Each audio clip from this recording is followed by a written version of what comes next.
ओम शांति। यह बाबा की सेवा के लिए नया चैनल चालू किया है। इस चैनल को सब्सक्राइब करें। ओम शांति। ओम शांति। 11 अप्रैल 2022 प्रातः मुरली बाप दादा मधुबन। आज बाबा बोले, मीठे बच्चे, तुम्हारी बुद्धि में सारा दिन सर्विस के ही ख्यालात चलने चाहिए। तुम्हें सबका कल्याण करना है, क्योंकि तुम हो अंधों की लाठी। प्रश्न में बाबा बोले, ऊंच पद पाने के लिए मुख्य कौन सी धारणा चाहिए? ऊंच पद पाने के लिए मुख्य कौन सी धारणा चाहिए? उत्तर में बाबा बोले, ऊंच पद तब मिलेगा जब अपनी कर्मेंद्रियों पर पूरा पूरा कंट्रोल होगा। अगर कर्मेंद्रियां बस नहीं, चलन ठीक नहीं, बहुत अधिक तमन्नाएं हैं, हवस अर्थात लालच है, तो ऊंच पद से वंचित हो जाएंगे। ऊंच पद पाना है तो माता पिता को पूरा फॉलो करो, कर्मेंद्रिय जीत बनो। गीत वजह है, नयनहीन को राह दिखाओ प्रभु। ओम शांति। प्रदर्शनी के लिए यह गीत बहुत अच्छा है। ऐसे नहीं प्रदर्शनी में रिकॉर्ड नहीं बजाए जा सकते, इस पर भी तुम समझा सकते हो, क्योंकि पुकारते तो सब हैं, परंतु यह नहीं जानते हैं कि जाना कहाँ है और कौन ले जाएगा। जैसे कि ड्रामा अथवा भाभी बस भक्तों को भक्ति करनी है। जब भक्ति पूरी होती है तभी बाप आते हैं। कितने दर दर भटकते हैं, मेले मलाखड़े लगते हैं, दिन प्रतिदिन वृद्धि को पाते जाते हैं। श्रद्धा से तीर्थों पर जाना भटकना चलता ही आता है। बहुत समय हो जाता है तो भी गवर्नमेंट स्टैंप आदि बनाती रहती है, साधुओं आदि के भी स्टैंप बनाती है, बर्थडे मनाते हैं। यह सब है रावण राज्य का अथवा माया का भक्का। उनका भी मेला मलाखड़ा चाहिए। आधा कल्प से तुम रावण राज्य में भटकते रहे, अब बाबा आकर रावण राज्य से छुड़ाए राम राज्य में ले जाते हैं।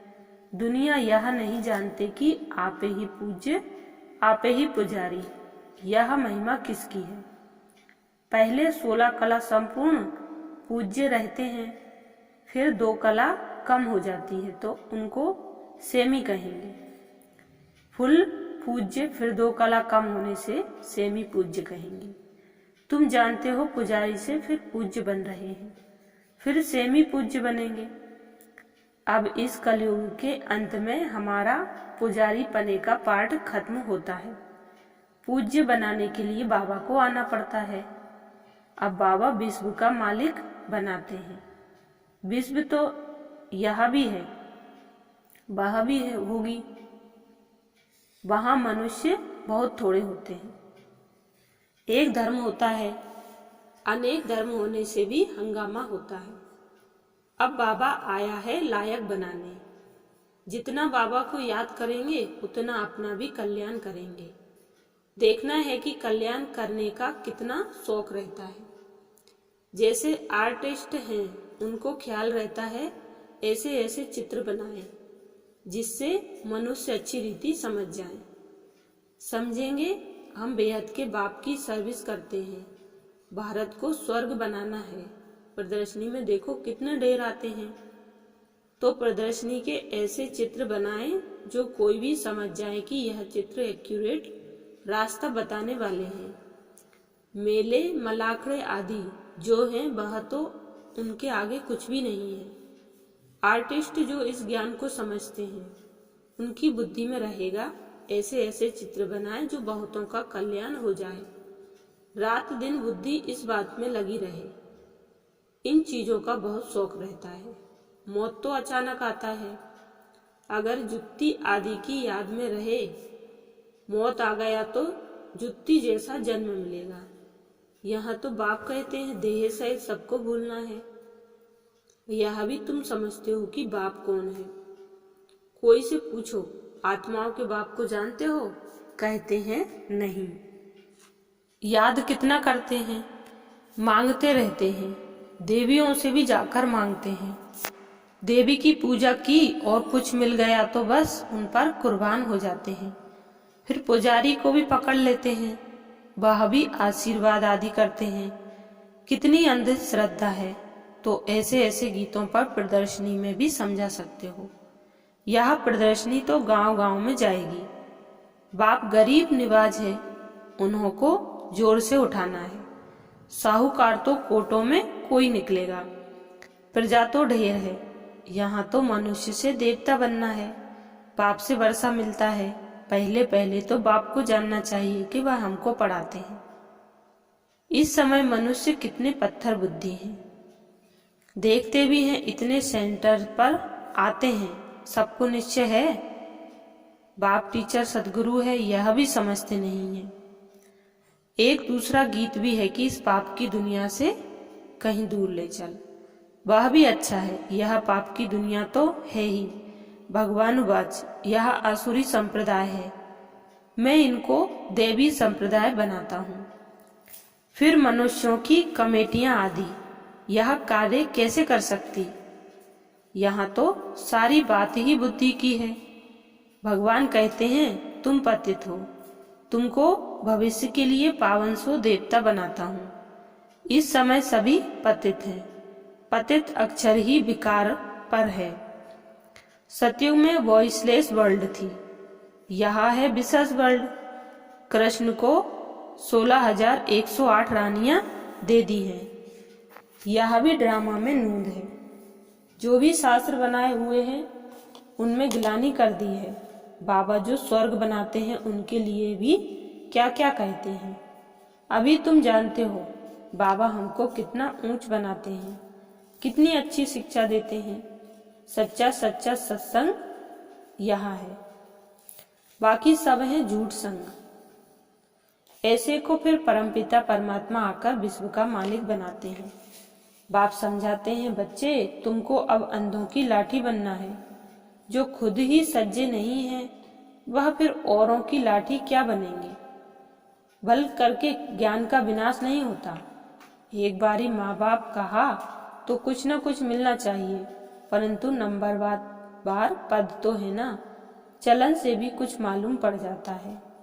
फिर भी पुरुषार्थ कराया जाता है, ऐसे नहीं जो मिला सो ठीक है। पुरुषार्थ से ऊंच प्रारब्ध मिलनी है, बिगर पुरुषार्थ तो पानी भी न मिले। इसको कर्म क्षेत्र कहा जाता है। यहाँ कर्म बिगर मनुष्य रह न सके। कर्म संन्यास अक्षर ही रोंग है। बहुत हट करते हैं, पानी पर आग पर चलना सीखते हैं, परंतु फायदा क्या मिला? मुक्त आयु गवाते हैं। भक्ति की जाती है रावण के दुख से छूटने के लिए, छूटकर फिर वापस जाना है, इसलिए सब याद करते हैं हम मुक्ति धाम में जाएं अथवा सुख धाम में जाएं। दोनों ही पास्ट हो गए हैं। भारत सुख धाम था, अब नर्क है तो नर्कवासी कहेंगे ना। तुम खुद कहते हो फलाना स्वर्गवासी हुआ, अच्छा तुम तो नर्क में हो ना। हेवन के अगेंस्ट हेल है, बाकी वह तो है शांति धाम। बड़े बड़े लोग इतना भी समझते नहीं हैं, अपने को आपे ही सिद्ध करते हैं हम हेल में हैं। बड़ी युक्ति से सिद्ध कर बताना है। यह प्रदर्शनी तो बहुत काम कर दिखाएगी। इस समय मनुष्य कितने पाप करते हैं। स्वर्ग में ऐसी बातें होती नहीं, वहां तो प्रारब्ध है। तुम फिर से अब स्वर्ग में चलते हो, तुम कहेंगे अनेक बार इस विश्व के मालिक हम बने हैं, फिर अब बन रहे हैं। दुनिया में किसको भी पता नहीं, तुम्हारे में भी कोई समझते हैं इस खेल से कोई छूट नहीं सकते। मोक्ष भी मनुष्य तब चाहते हैं जब दुखी होते हैं। बाबा तो कहते हैं अच्छी रीति पुरुषार्थ करो, माँ बाप को फॉलो कर अच्छा पद पालो, अपनी चलन को सुधारो। बाप तो राह बताते हैं, फिर उस पर क्यों नहीं चलते हो? जास्ती तमन्नाएं नहीं रखनी चाहिए। यज्ञ से जो मिले सो खाना है। हवच अर्थात लालच है, कर्मेंद्रियां बस में नहीं है तो पद भी ऊंचा नहीं पा सकते। तो ऐसे ऐसे गीत प्रदर्शनी में बजाए उस पर तुम समझा सकते हो। तुम हो शिव बाबा के परिवार, शिव बाबा के ऊपर तो कोई है नहीं और सबके ऊपर तो कोई ना कोई निकलेंगे। 84 जन्म में दादा बाबा भी 84 मिलते हैं। शिव बाबा हैं रचता, अब नई रचना रच रहे हैं, अर्थात पुरानी को नया बनाते हैं। तुम जानते हो हम सांवरे से गोरे बनते हैं। स्वर्ग में श्री कृष्ण है नंबर 1, फिर लास्ट में उनका जन्म है, फिर यही पहला नंबर बनता है। पूरे 84 जन्म श्री कृष्ण ने लिए हैं। सूर्यवंशी देवी संप्रदाय ने पूरे 84 जन्म लिए। बाप कहते हैं जो श्री कृष्ण पहला नंबर था उनके ही अंतिम जन्म में प्रवेश कर फिर उनको श्री कृष्ण बनाता हूँ। अच्छा, मीठे मीठे सीखिलदे बच्चों प्रति माता पिता बाप दादा का याद प्यार और गुड मॉर्निंग। रूहानी बाप की रूहानी बच्चों को नमस्ते। हम रूहानी बच्चों की रूहानी बाप दादा को याद प्यार गुड मॉर्निंग और नमस्ते।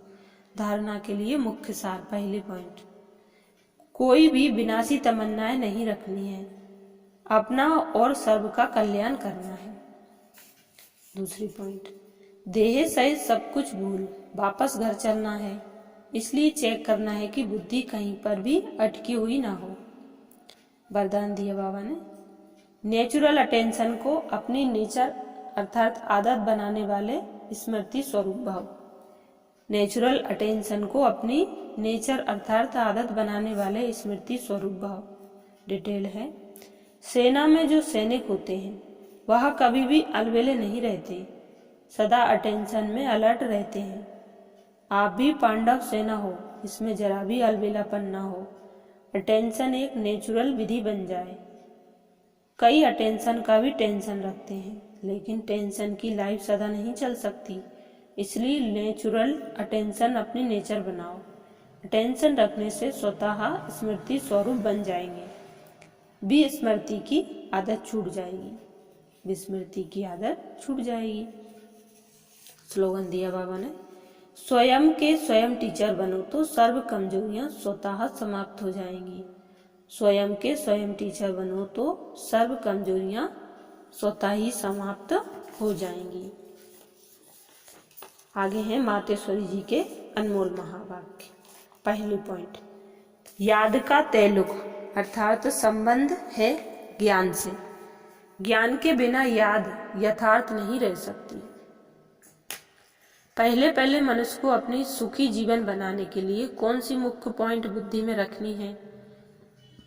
पहले तो यह मुख्य बात समझनी है कि जिस परमात्मा बाप की हम संतान है उस बाप की याद में हर समय श्वासों श्वास उपस्थित रहे।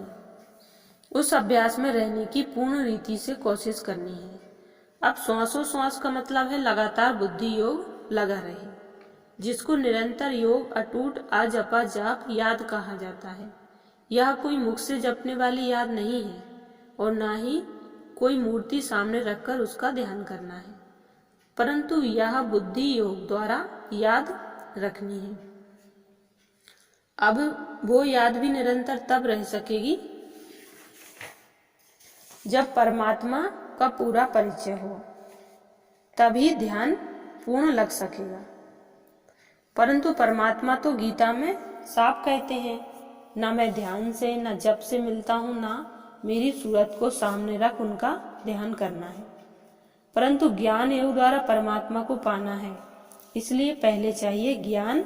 ज्ञान बिगैर याद कायम रह नहीं सकेगी। याद का तैल्लुक है ही ज्ञान से। अब ज्ञान से चाहे मन से कल्पना करें व बैठकर दर्शन करें, अगर उस देखी हुई चीज का भी पहले ज्ञान होगा तभी योग और ध्यान ठीक लग सकता है। इसलिए परमात्मा कहते हैं मैं कौन हूँ, मेरे साथ कैसे योग लगाना है, उसका भी ज्ञान चाहिए। ज्ञान के लिए फिर पहले संग चाहिए।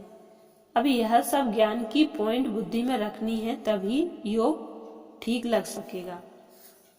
दूसरी पॉइंट है, सृष्टि की आदि कैसे होगी? मनुष्य पूछते हैं कि परमात्मा ने सृष्टि कैसे रची, आदि में कौन सा मनुष्य रचा।